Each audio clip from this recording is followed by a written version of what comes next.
Hi guys, Ray here from City Fan TV. Hope you're all doing very well. City have beaten West Ham by 3-1. It's Sunday morning. It's time for the day after review show. Sadly for me, but luckily for him, Bernard's still on holiday. Hopefully it's raining wherever he is, because it's certainly cooled down in Manchester this week. Over the last few days, a bit of rain in the air as well.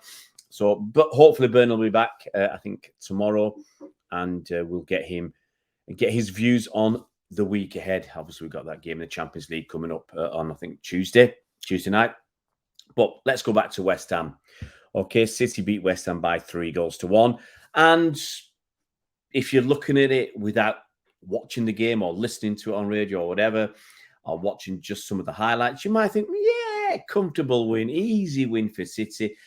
But it was not so simple. It certainly wasn't so easy as the scoreline might suggest. It was a tough old game. West Ham came out with a game plan, very similar game plan to the other games they've had this season. They're quite happy to concede possession, let you have the ball as much as you want, almost. And then they look to either hit you on the break or use set pieces. Obviously, they've got James Ward-Prowse now, use his set piece prowess, if I might be so bold as to say.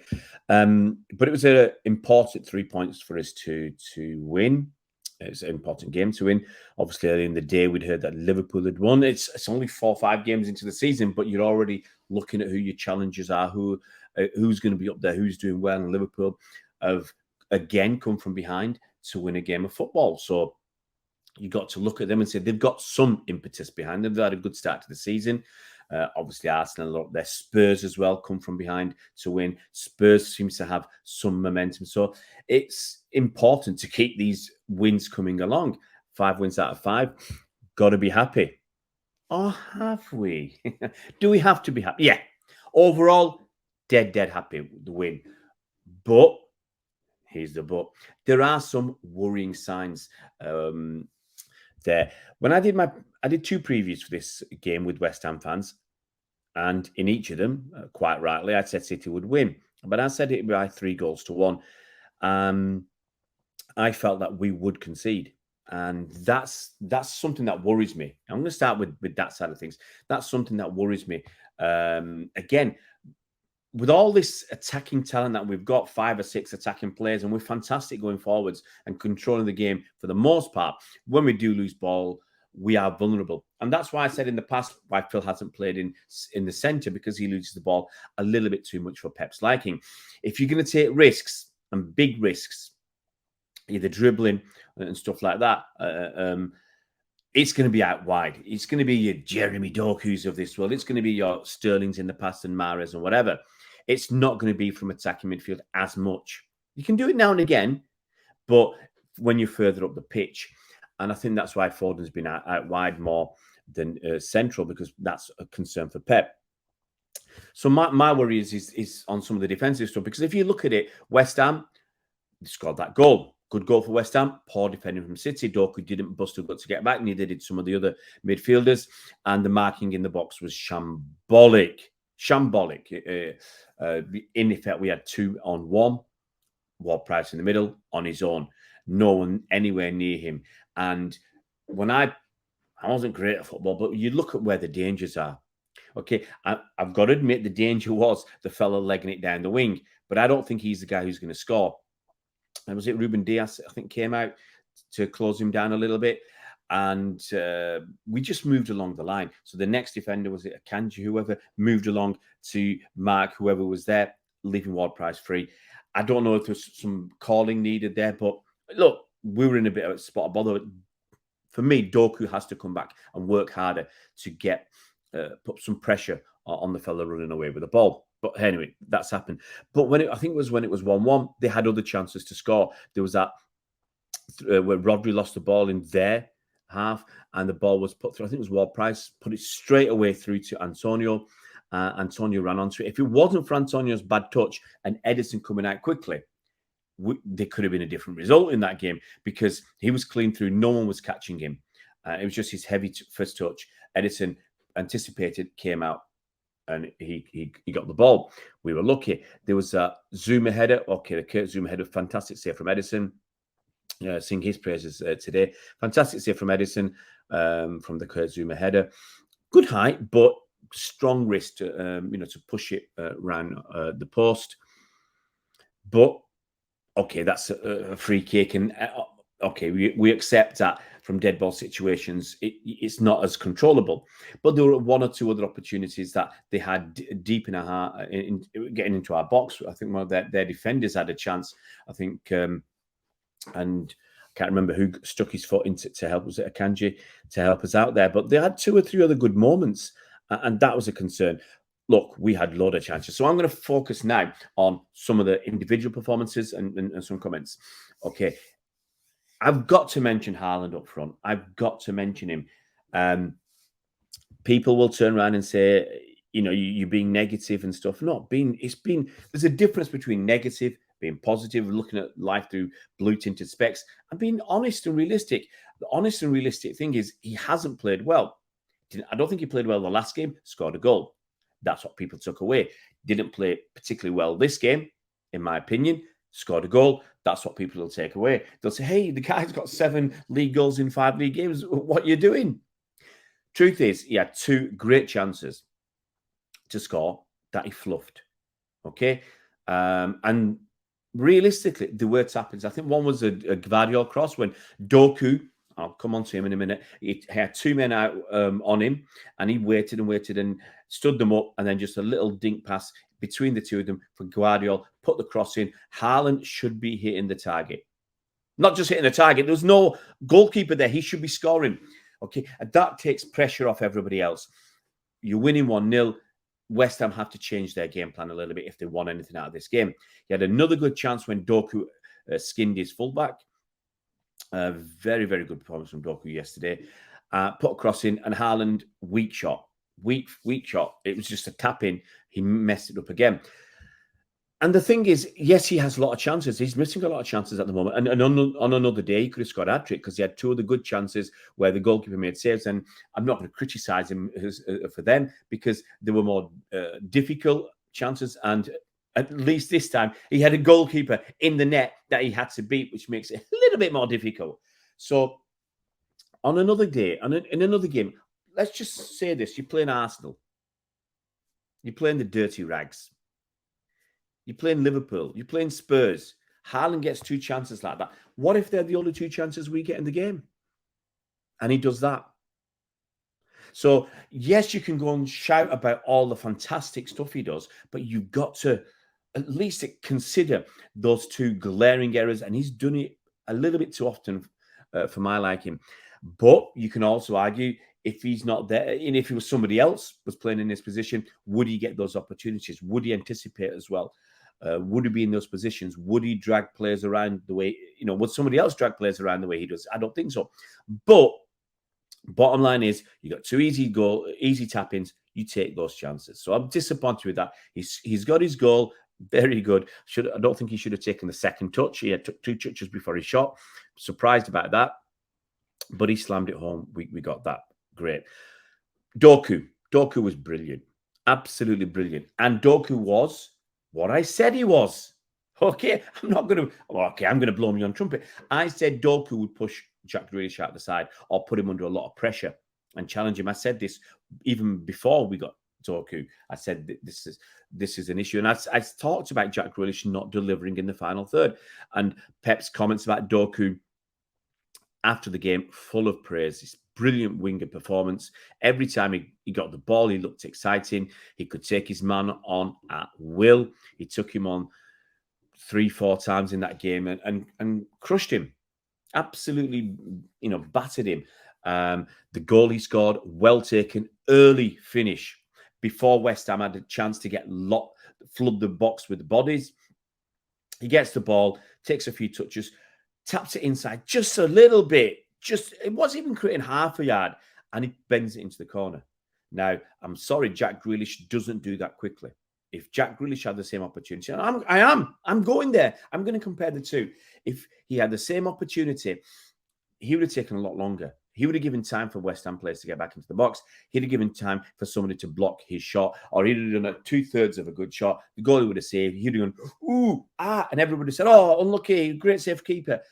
Doku did the business. He didn't mess about. He didn't take his time. He was direct. Lovely to see. Most of what he did in the game was good. A couple of things weren't. Obviously, the control, the lack of control. I think he hit his knee or his shins when the pass came through at the halfway line, which allowed West Ham to get the ball, go down the other end and score. That weren't great. And the fact he didn't go hard enough chasing back. It's one of those, I'll run at 3/4 pace. I won't bust a gut to show everybody that I'm making an attempt. No. Okay. You give it 110%. 110%. And I'm pretty sure Doku would have got back or put enough pressure on to make it more difficult. It was he had such an easy run for that cross. No, Doku got to work harder. But overall, his game was really good. As Pep, I think, has said, you work on, same with Nunes. I think he said more so with Nunes. There's a few things to work on, but once you've sorted them out, bang, you've got some player. Nunes came on, I mentioned him. He did all right. Because I didn't watch the full game, I'm not really totally aware of what he did in whatever, 15, 20 minutes or whatever, 10 minutes he was on the pitch. So I'll get a chance. We'll get a chance in the next few weeks to watch more of his play. Obviously, I was working yesterday. I was driving home from Wolverhampton after a gig. Bernardo. Let's talk about Bernardo briefly. Fantastic performance. Obviously, he scored a goal. He got an assist. I mean, Haaland's goal was due to Bernardo. The way Bernardo got the ball, drove deep, dragged the defenders across, and then played an inch-perfect ball to Haaland. Haaland strokes it home. Bernardo had another good game. And it's going to be...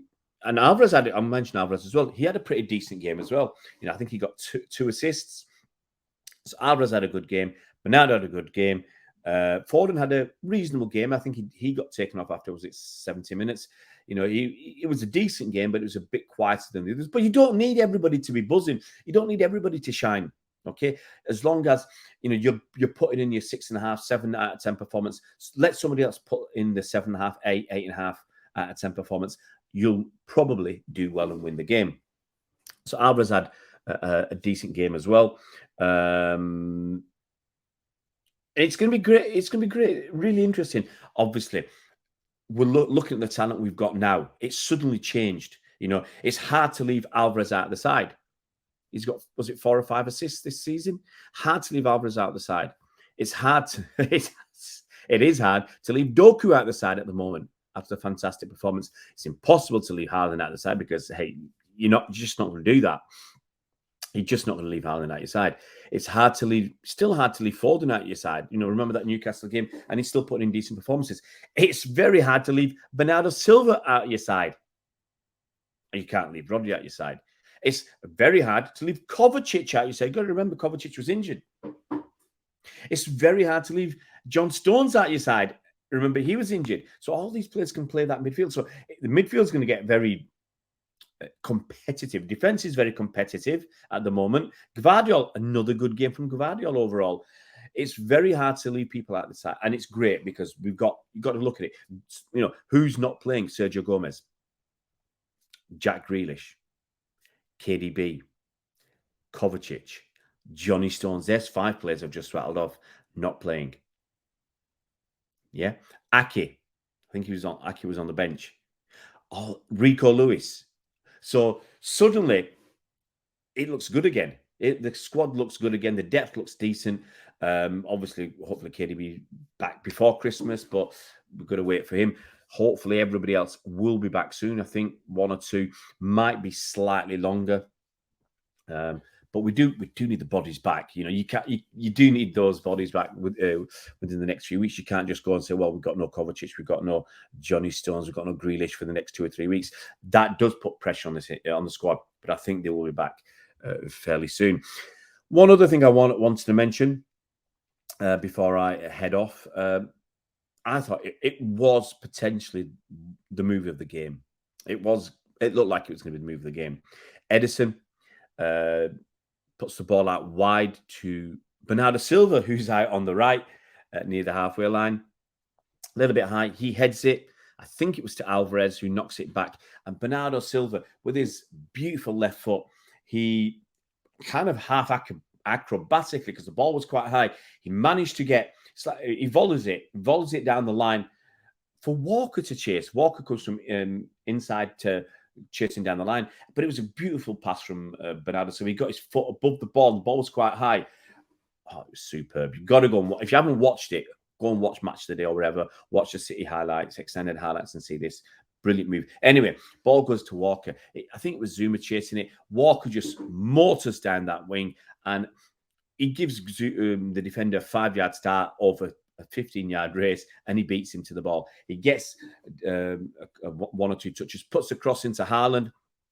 Haaland has a decent shot, but it's straight at the goalkeeper, Areola. That would have been, honestly, guys, if that had gone in, we'd been talking about a contender for goal of the season already, because it was a beautiful move, so well constructed, so quick on the counter-attack. So many good moments. The pass from Ederson to Bernardo in the first place. Bernardo's pass onto Walker. Walker belting it down that wing with his pace. And if Haaland had finished that, that'd have been some goal. But hey, anyway, cheered up a bit. I'm not always miserable, but I've got to look at you've got to look at. I think you've got to look at things with honesty. You've got to say there were elements that we need to work on, because hey, West Ham, they got that lead. That was poor play from us. They had a couple of other decent chances to get ahead when it was 1-1. And who knows, we might not have been coming back from that. And we'd have been looking back on a game and saying, how did we lose that? We had so many chances. We had 17 shots in the first half.